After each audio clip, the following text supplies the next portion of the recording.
ഈ വിദ്യാലയത്തിലെ മറ്റധ്യാപകരെ, പ്രിയപ്പെട്ട രക്ഷിതാക്കളെ, സഹോദരി സഹോദരന്മാരെ, സുഹൃത്തുക്കളെ, ആദ്യം തന്നെ ഒരു ക്ഷമ ചോദിക്കാനുള്ളത്,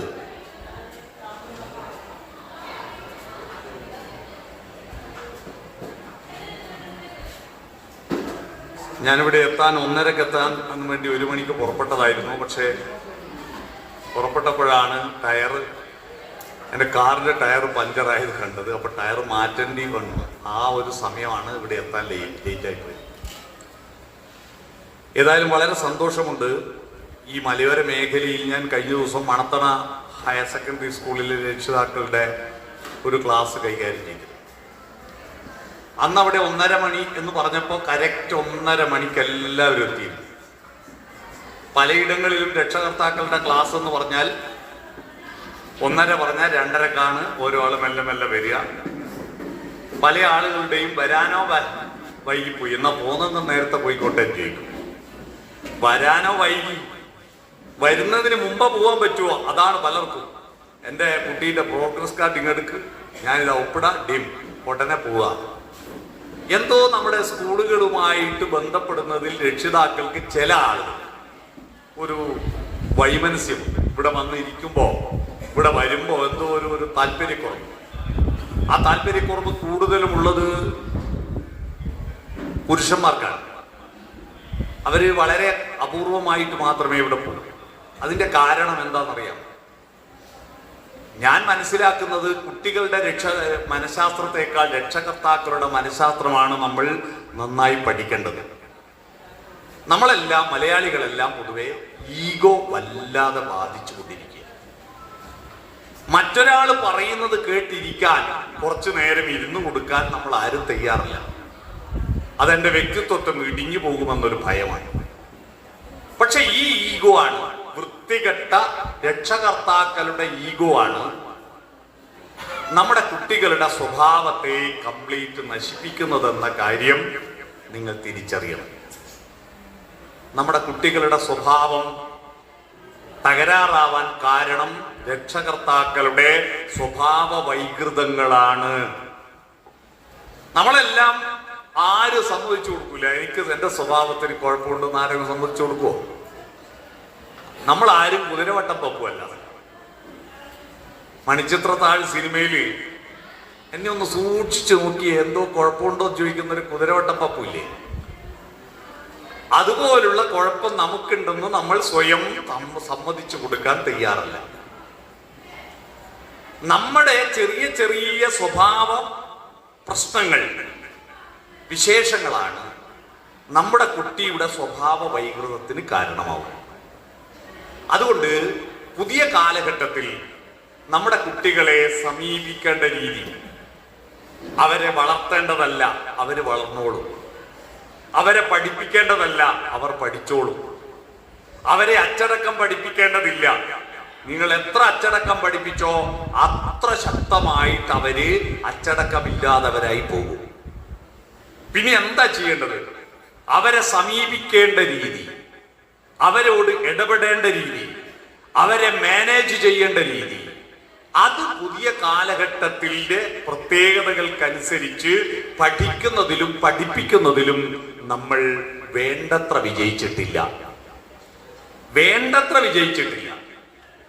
പഠിക്കുന്നതിൽ നിങ്ങൾ പഠിക്കാൻ താല്പര്യപ്പെടുന്നുമില്ല, നിങ്ങളെ പഠിപ്പിക്കാൻ സ്കൂളുകൾ താല്പര്യപ്പെടുന്നില്ല. സ്കൂളുകളിലെല്ലാം പല PTA മീറ്റിങ്ങുകളിലും പോയാൽ കുട്ടികളെ നന്നായി നിങ്ങൾ ശ്രദ്ധിക്കണം. വീട്ടിൽ നിന്ന് ഹോംവർക്ക് കൃത്യമായി ചെയ്യുന്നുണ്ടെന്ന് നോക്കണം. വൈകുന്ന കുട്ടികളെ കൃത്യസമയത്ത് സ്കൂളുകളിൽ അയക്കണം. ഇടക്കിടക്ക് സ്കൂളിൽ വരണം. തുടങ്ങിയ കാര്യങ്ങളെ പറ്റി അല്ലാതെ ഈ കുട്ടികളും രക്ഷിതാക്കളും തമ്മിലുള്ള ബന്ധത്തിന്റെ ഒരു രസതന്ത്രമുണ്ട്. കുട്ടികളും രക്ഷിതാക്കളും തമ്മിലുള്ള ബന്ധത്തിന്റെ രസതന്ത്രം പണ്ട് ആരും പഠിപ്പിക്കേണ്ടിയിരുന്നില്ല. അത് സ്വാഭാവികമായി മുന്നോട്ട് പോകുമായിരുന്നു. എന്നാൽ ഇപ്പോൾ അത്തരത്തിലുള്ള രസതന്ത്രം ബോധപൂർവം പഠിക്കുകയും ബോധപൂർവം നമ്മൾ അത് അപ്ലിക്കബിൾ ആക്കുകയും ചെയ്താൽ മാത്രമേ നമ്മൾ പുതിയ കാലഘട്ടത്തിനനുസരിച്ച് നമ്മുടെ കുട്ടികളെ മാറ്റിയെടുക്കാൻ പറ്റൂ. നിങ്ങൾ ആരും തന്നെ കുട്ടികളെ ലക്ഷ്യം വെച്ചിട്ട് പോറ്റരുത്. ഇവനെ എഞ്ചിനീയർ ആക്കണമെന്നും ഡോക്ടർ ആക്കണമെന്നും അല്ലെങ്കിൽ എന്തെങ്കിലും ഒരു ലക്ഷ്യം വെക്കുമല്ലോ, അത് വെച്ചിട്ട് പോറ്റരുത്.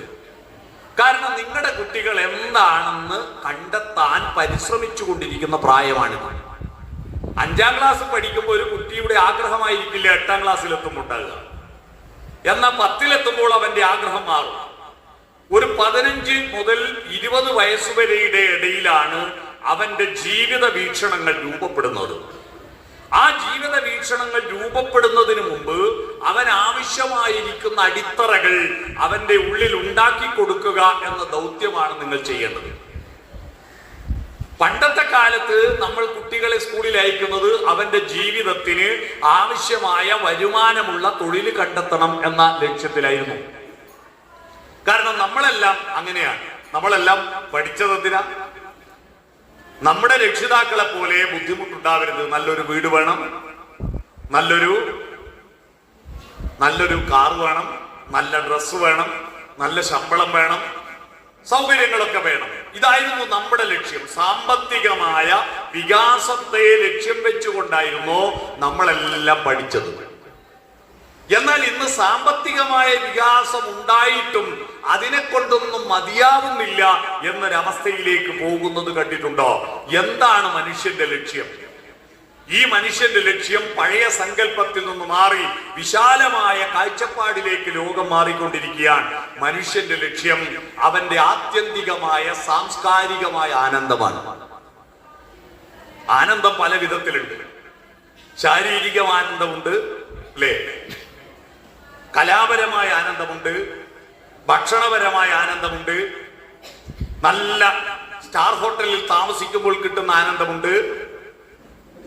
അതിനെല്ലാം അപ്പുറത്ത് ജീവിത മൂല്യത്തിന്റെ ആനന്ദത്തിലേക്ക് എത്തുക എന്നതാണ് പുതിയ കാലഘട്ടത്തിന്റെ നമ്മുടെ ലക്ഷ്യം പുനഃസൃഷ്ടിക്കപ്പെട്ടിരിക്കുന്നത്.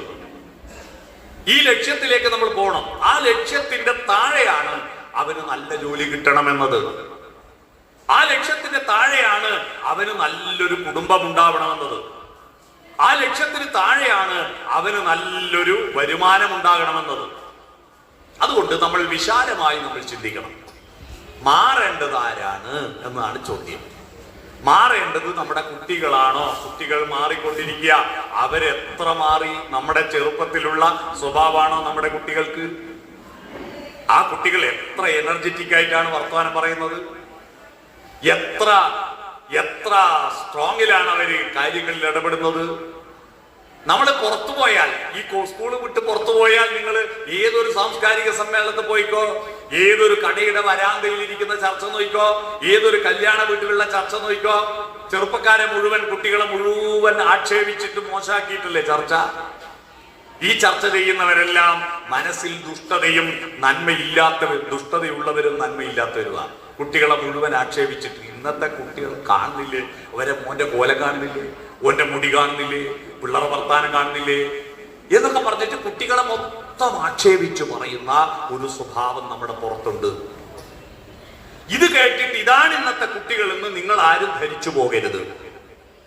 ഞാൻ കുട്ടികളെ സൂക്ഷ്മമായി നിരീക്ഷിച്ചുകൊണ്ട് ഞാൻ പറയാ, നമ്മുടെ ബാല്യത്തിൽ ഉണ്ടായിരുന്നതിനേക്കാൾ എത്രയോ നല്ല കുട്ടികളാണ് ഇന്നുള്ളത് എന്ന സത്യം നിങ്ങൾ തിരിച്ചറിയണം. നിങ്ങൾ അത് അംഗീകരിക്കാൻ കുറച്ച് പ്രയാസമായിരിക്കും. അത് നിങ്ങൾ അംഗീകരിക്കണം. നമ്മുടെ കുട്ടികൾ നല്ല കുട്ടികളാണ്. അവർക്ക് ഒരുപാട് അംബീഷൻസും നന്മയും അവർക്ക് ചിന്തകളും ഒക്കെ ഉണ്ട്. പക്ഷെ ആ ചിന്തകളെ, അവരുടെ പ്രതീക്ഷകളെ, അവരുടെ ഊർജത്തെ ഈ പുതിയ കാലഘട്ടത്തിനും ദേശത്തിനും അനുസരിച്ച് പ്ലസ് ആക്കി കൊടുക്കുന്ന പ്രക്രിയയിൽ നമ്മുടെ കുടുംബങ്ങളും ഒരു പരിധിവരെ നമ്മുടെ വിദ്യാലയങ്ങളും പരാജയപ്പെടുന്നത് കൊണ്ടാണ് അതിൽ നിന്ന് ഒരു നിശ്ചിത കാലം കഴിയുമ്പോഴേക്ക് അവരിൽ സ്വഭാവ വൈകൃതങ്ങൾ ഉണ്ടാവുന്നത്. നിശ്ചിത കാലം കഴിയുമ്പോഴേക്ക് നിങ്ങൾ നോക്കിയിട്ട് LP സ്കൂള്, UP സ്കൂള്, ഹൈസ്കൂളിലെ കുട്ടികൾ എന്ത് സാധുക്കളാണെന്നറിയോ, എന്ത് പാവങ്ങളാണെന്നറിയോ. പക്ഷെ ഒരു 18-19 കഴിയുമ്പോഴേക്ക് കുട്ടികൾ ആ റൂട്ടിൽ നിന്ന് തെറ്റുക. പിന്നീട് അവര് ഈ സാമൂഹ്യ വികാസ പ്രക്രിയയിൽ പങ്കാളിയാവാതെ, സാംസ്കാരിക വികാസ പ്രക്രിയയിൽ പങ്കാളിയാവാതെ എല്ലാം ഒഴിവാക്കിക്കൊണ്ട് അവനവന്റെ ചില സ്വഭാവ വിശേഷങ്ങളിലേക്ക്, വൈകൃതങ്ങളിലേക്ക് ഒതുങ്ങിപ്പോകുന്നതിന്റെ കാരണം അവരെ മാനേജ് ചെയ്യുന്നതിൽ നമുക്ക് പറ്റിയ അബദ്ധമാണ്. അതുകൊണ്ട് മാനേജ് ചെയ്യേണ്ട പ്രധാനപ്പെട്ട ആളുകൾ രക്ഷിതാക്കളാണ്. കാരണം എന്താ? കുട്ടി സ്കൂളിൽ ഇരിക്കുന്നത് 6 മണിക്കൂർ മാത്രല്ലേ? 6 മണിക്കൂർ. സ്കൂളിൽ പോകാനും വരാനും 1-2 മണിക്കൂർ കൂട്ടിക്കോ, 8 മണിക്കൂർ കൂട്ടിക്കോ. 16 മണിക്കൂർ എന്ന് പറഞ്ഞാൽ സ്കൂളിൽ ഇരിക്കുന്നതിന്റെ നേരെ ഇരട്ടി സമയം കുട്ടി നിങ്ങളുടെ വീട്ടിലാണ്. അതിൽ 8 മണിക്കൂർ അവൻ ഉറങ്ങുക. കഴിച്ച് 8 മണിക്കൂർ നിങ്ങളുടെ വീട്ടിലില്ലേ? 8 മണിക്കൂർ കുട്ടി, എല്ലാ കുട്ടിയും ബോധത്തോടെ, നിങ്ങൾക്കും കുട്ടിക്കും ബോധത്തോടെ നിങ്ങളുടെ വീട്ടിലുണ്ട്. ഉറങ്ങിക്കഴിഞ്ഞാൽ പിന്നെ നമുക്കൊന്നും ചെയ്യാനാവില്ല. അവനും ഉറങ്ങുന്നു, നമ്മളും ഉറങ്ങുന്നു. ആ 8 മണിക്കൂർ നമ്മൾ പോയി. ബാക്കി 16 മണിക്കൂറിൽ 8 മണിക്കൂർ വിദ്യാലയത്തിലും 8 മണിക്കൂർ വീട്ടിലുമാണ് കുട്ടി. ആ 8 മണിക്കൂറാണ് വിദ്യാലയത്തിൽ ഇരിക്കുന്ന 8 മണിക്കൂറിൽ അവന്റെ പേഴ്സണാലിറ്റി ഡെവലപ്മെന്റിന് വേണ്ടത്ര സമയം നമുക്ക് കിട്ടാറ് സ്കൂൾ അധ്യാപകർക്കോ കുട്ടികൾക്കോ കിട്ടില്ല. കാരണം അവൻ അടിസ്ഥാനപ്പെടുത്തിയാണ് മുന്നോട്ട് പോകുന്നത്. അവന്റെ ചിന്തകളും അവന്റെ പ്രവർത്തനങ്ങളെല്ലാം മലയാള സാഹിത്യത്തെക്കുറിച്ച്, ഇംഗ്ലീഷ് സാഹിത്യത്തെക്കുറിച്ച്, കെമിസ്ട്രിയെക്കുറിച്ച്, ബയോളജിയെക്കുറിച്ച്, ഫിസിക്സിനെ കുറിച്ചൊക്കെയാണ് അവന്റെ ചിന്തകൾ ഉണ്ടാവുന്നത്. കഴിച്ച ഇടവേളകളിലാണ് അവന്റെ വ്യക്തിത്വം വളരുക. നിങ്ങളുടെ കുട്ടികളുടെ വ്യക്തിത്വം വളരുന്നത്, ഒരു കുട്ടിയുടെ വ്യക്തിത്വം വളരാൻ മാഷ് ക്ലാസ്സിൽ വരാത്ത സമയത്താണ് അവന്റെ വ്യക്തിത്വം വികസിക്കുക. അറിയോ? ഒരു പീരീഡ് മാഷ് ക്ലാസ്സിൽ ഇല്ലെങ്കിലാണ് അവന്റെ വ്യക്തിത്വം വികസിക്കുക. അതുപോലെ ഇന്റർവെല് സമയത്ത് അവൻ ഓടിപ്പോകുന്ന സമയത്താണ് അവന്റെ വ്യക്തിത്വം വളരുക. അവന്റെ വ്യക്തിത്വം വളരുന്നത് ഉച്ചക്ക് ഭക്ഷണത്തിന് പിരിഞ്ഞ സമയത്താണ്. അവന്റെ വ്യക്തിത്വം വളരുന്നത് സ്കൂളിലെ കലോത്സവം നടക്കുന്ന ഇടങ്ങളിലാണ്.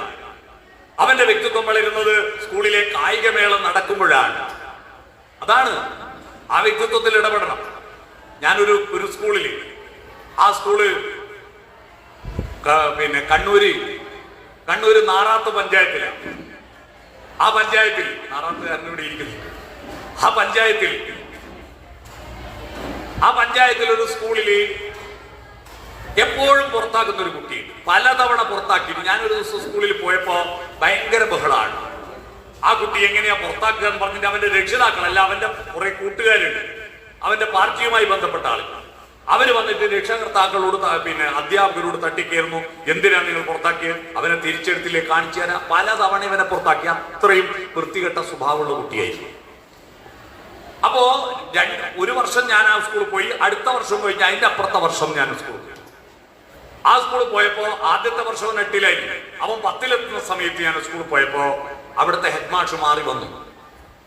ഞാൻ ചോദിച്ചു, ഇങ്ങനെ ഒരു കുട്ടി ഉണ്ടായിരുന്നല്ലോ, ഭയങ്കര ബഹളമുള്ള, അവനെ പറ്റി എന്താ, ഇപ്പൊ എന്ത്, എവിടെയുണ്ട്, ഇവന് സ്കൂളിൽ തന്നെ ഉണ്ടോ എന്ന് ചോദിച്ചപ്പോ അടുത്ത മാഷ് പറഞ്ഞത്, അവനിപ്പോ നല്ല ഉഷാറല്ലേ, നിങ്ങൾ കാണാവനെ.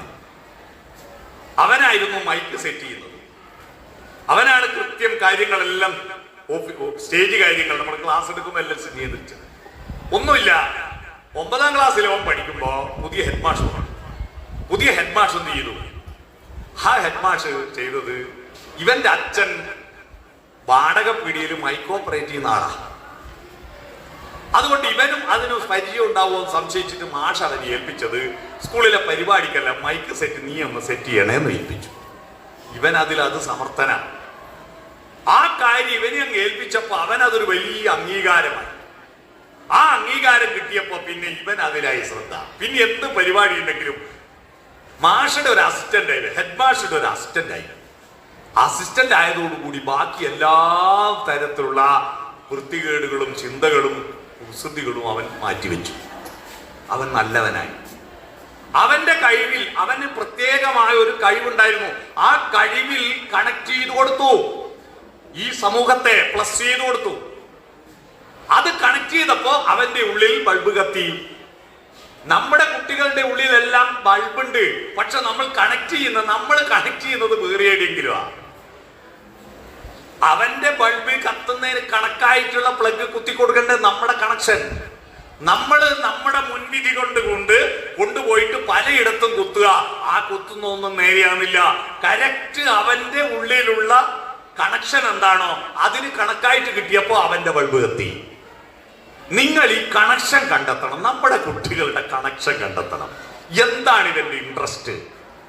ആ ഇൻട്രസ്റ്റ് എങ്ങനെയാണ് നിങ്ങൾ കണ്ടെത്തുക? ആ ഇൻട്രസ്റ്റ് കണ്ടെത്താൻ നിങ്ങൾ ആദ്യമായി വേണ്ടത് നിർവ്യാജമായി ഹൃദയം തുറന്ന് ഒരു മുൻവിധിയുമില്ലാതെ അവനുമായിട്ട് അവളുമായിട്ട് ഇടപഴകാൻ നിങ്ങൾക്ക് സമയം നീക്കി വെക്കാൻ പറ്റുമോ എന്നതാണ് ആദ്യത്തെ ചോദ്യം. ആദ്യത്തെ ചോദ്യമാണ്, നിങ്ങൾ നിങ്ങളുടെ മക്കളുമായിട്ട് ഇടപഴകാൻ സമയം കണ്ടെത്തുമോ? നിങ്ങൾക്ക് ഒരുപാട് പണിയുണ്ട്. പക്ഷെ ആ പണിയിലെല്ലാം നിങ്ങളൊരു ദിവസത്തെ ടൈം മാനേജ്മെന്റ് നോക്കുക. നിങ്ങൾ ടൈം മാനേജ്മെന്റ് നടത്തിയാൽ നിങ്ങൾക്കും കുട്ടികൾക്കും ഒരുമിച്ചിരിക്കാനുള്ള ഒരു പൊതു സമയം കണ്ടെത്തുക എന്നതാണ് നിങ്ങളുടെ കുടുംബത്തിൽ നിങ്ങൾക്ക് ചെയ്യാൻ പറ്റിയ ഏറ്റവും വലിയ കാര്യം. സമയം കണ്ടെത്തുക. ആദ്യം മക്കളും അമ്മയും അച്ഛനും ആ വീട്ടിൽ അപ്പൂപ്പനോ അമ്മൂമ്മയോ വല്യമ്മയോ ആരെങ്കിലും ഉണ്ട്, അവരെല്ലാം കൂടി അല്പനേരം ഒത്തിരിക്കുക. ഒത്തിരുന്നിട്ടോ അവിടെ കുട്ടികളുടെ കുറ്റം കുറവ് പറയലല്ല, പരിഹാസമല്ല, അവനെ അവഹേളിക്കലല്ല, നിങ്ങളുടെ ബാല്യത്തിലുള്ള കഥകൾ പറയാം, ഈ കുട്ടിയുടെ ചെറുപ്പത്തിൽ നടത്തിയ കുസൃതികൾ പറയാം. അതിനിടയിൽ കുട്ടികൾ പല സംശയങ്ങൾ ചോദിക്കും. ആ സംശയങ്ങൾ ചോദിക്കുമ്പോൾ കൃത്യമായി മറുപടി പറഞ്ഞു കൊടുക്കാം. ഈ സംശയങ്ങൾ നിങ്ങളുടെ കണ്ണിൽ ജെന്യുവീൻ ആയിരിക്കില്ല, നിങ്ങളുടെ കണ്ണിൽ ആ സംശയങ്ങൾ പ്രസക്തമായിരിക്കില്ല, പക്ഷെ അവൻ അത് വലിയ സംശയമായിരിക്കും. നമ്മളിപ്പോ കഴിഞ്ഞ ദിവസം ശ്രീകൃഷ്ണ ജയന്തി എന്ന് പറഞ്ഞൊരു ആഘോഷം നടത്തി. ആ ശ്രീകൃഷ്ണ ജയന്തി എന്ന ദിവസം ശ്രീകൃഷ്ണനെ പുനർവായിക്കുമ്പോൾ എന്ന് പറഞ്ഞിട്ട് ഞാൻ പത്രത്തിൽ ഒരു ലേഖനം എഴുതിയിരുന്നു. ആ ലേഖനം ഒരുപാട് ചർച്ച ചെയ്യപ്പെട്ടതാണ്. എന്റെ ഫേസ്ബുക്കിലും അതുണ്ട്. എന്ന് പറഞ്ഞാൽ ശ്രീകൃഷ്ണൻ മറ്റ് ദൈവങ്ങളിൽ നിന്ന് എങ്ങനെയാണ് വ്യത്യസ്തനായിരിക്കുന്നത്? വ്യത്യസ്തനായിരിക്കുന്നത് സർഗാത്മകത എന്ന് പറഞ്ഞൊരു സാധനം. എന്ന് പറഞ്ഞാൽ ഓടക്കുഴൽ വിളിക്കും, നൃത്തം ചെയ്യും, അല്ലേ, രസങ്ങൾ അവതരിപ്പിക്കും, നവരസങ്ങൾ, രസങ്ങൾ കൊണ്ട് ലീലയാടും. അതാ രാസലീല. കേട്ടിട്ടുണ്ട്? ഈ രാസലീല എന്ന് കേൾക്കുമ്പോ നമ്മളെല്ലാം ചെറുപ്പത്തിൽ വിചാരിച്ചു എന്തോ രാസപ്രവർത്തനം പോലത്തെ എന്തോ ലീലയാന്നാ. രസങ്ങൾ കൊണ്ടുള്ള ലീലയാണ് രാസലീല. പുഴയെ വിഷം കലർത്തുന്നതിനെതിരായിട്ട് സമരം ചെയ്തു. ഇങ്ങനെ രസകരമായ പുഷ്പങ്ങളോട് വലിയ ഇഷ്ടമാണ്. മയിൽപ്പീലി, സൗന്ദര്യത്തിന്റെ പ്രതീകമായി മയിൽപ്പീലി ചൂടും.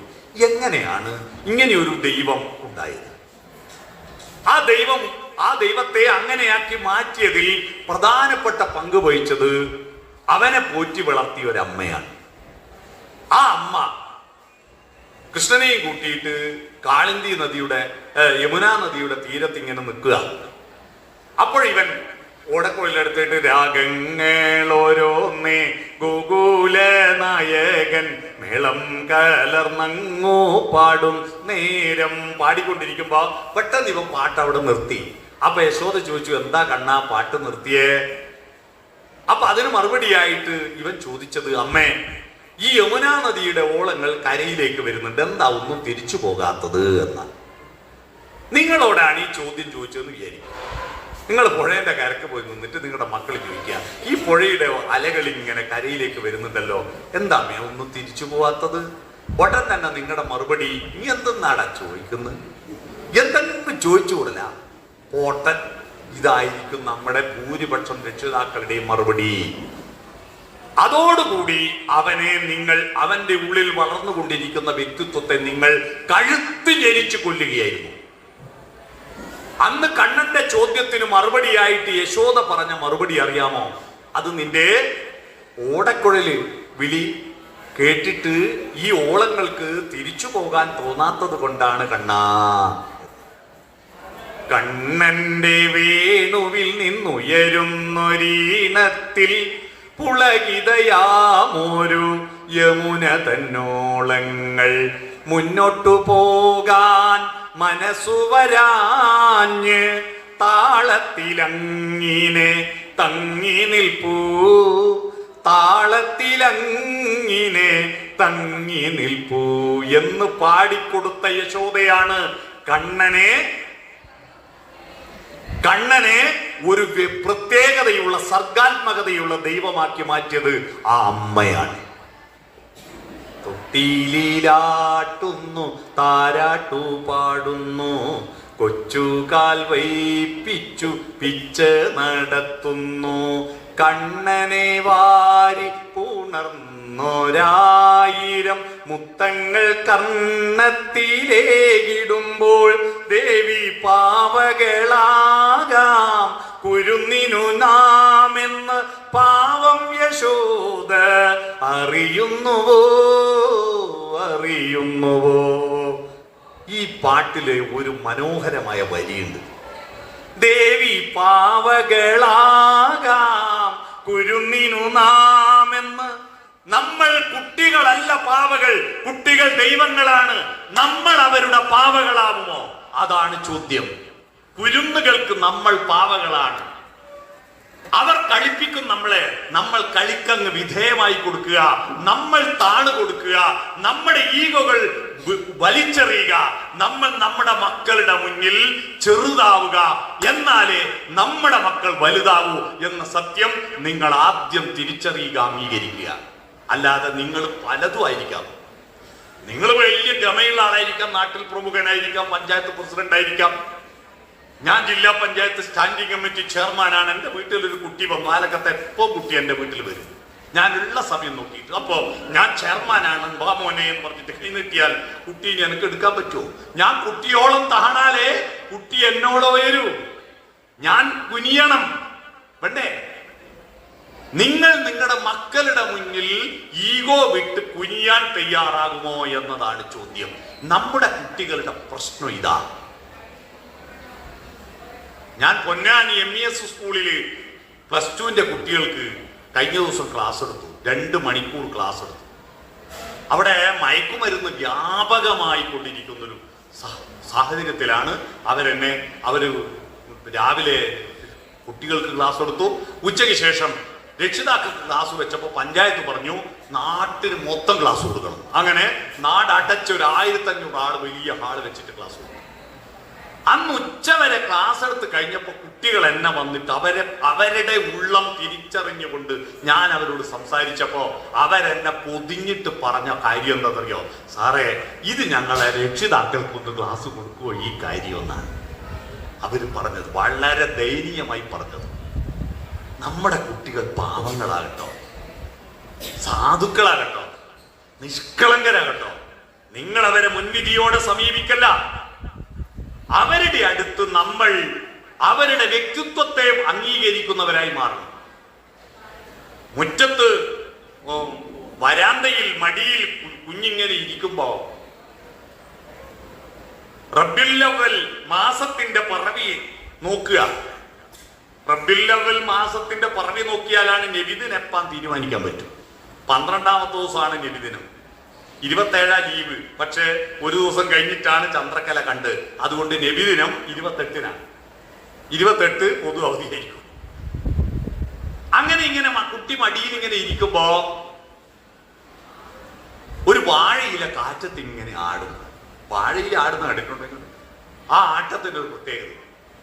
ആന തലം കുലിക്കുമ്പോൾ പ്രത്യേക താളത്തിലാണ് വാഴയില ആടുക. അതിന്റെ ആ ഒരു പ്രത്യേക കാറ്റത്ത് ഇങ്ങനെ ആടും. ഈ ആടുന്ന കണ്ടിട്ട് കുട്ടി ചോദിക്കും, ഉമ്മ അന്ന് അങ്ങനെ ആടുന്നത്, അതങ്ങനെ ആടുന്നത്. നിങ്ങളാണെങ്കിൽ എന്ത് പറയും? ആടുന്ന ആടിക്കോട്ടെ എനിക്കെന്നാ, ആടുന്ന ആടിക്കോട്ടെ, അങ്ങനെ ആടിക്കോട്ടെ എനിക്കെന്താ. എന്നാൽ ആ ഉമ്മ പറഞ്ഞു കൊടുക്കുക, വളൻ പുളി പോലെ അമ്പീലി പൊങ്ങുന്നു കുലവാഴ കൈകളിൽ ഊഞ്ഞാലിലാടുന്ന കുഞ്ഞീളം പൂങ്കാറ്റ് തക്ബീർ ചൊല്ലുന്നു ലാ ഇലാഹ ഇല്ലല്ലാഹ് ലാ ഇലാഹ ഇല്ലല്ലാഹ്. വാഴയിലൂടെ ആട്ടം കണ്ടിട്ട് അത് തക്ബീറിന്റെ താളമാണെന്നൊരു ഉമ്മ കുട്ടിക്ക് പാടിക്കൊടുത്തിട്ടുണ്ടെങ്കിൽ ആ കുട്ടി ഒരു കേസിലും പ്രതിയാവാതെ, ഒരു കുഴപ്പത്തിനും പോകാതെ നിങ്ങളുടെ അഭിമാനഭാജനമായി വളരുമെന്ന് ഞാൻ ഉറപ്പിച്ചു പറഞ്ഞു തരാം. നിങ്ങൾ ഇതുവരെ പറഞ്ഞിട്ടുണ്ടോ അങ്ങനെയൊന്ന്? ഇതാണ് ചോദ്യം. മനുഷ്യന്റെ പ്രത്യേകത അവൻ കാൽപ്പനികവും സർഗാത്മകവുമായിരിക്കുന്ന വ്യക്തിത്വത്തിനുടമയായി വളരേണ്ടവനാണ് എന്നതാണ്.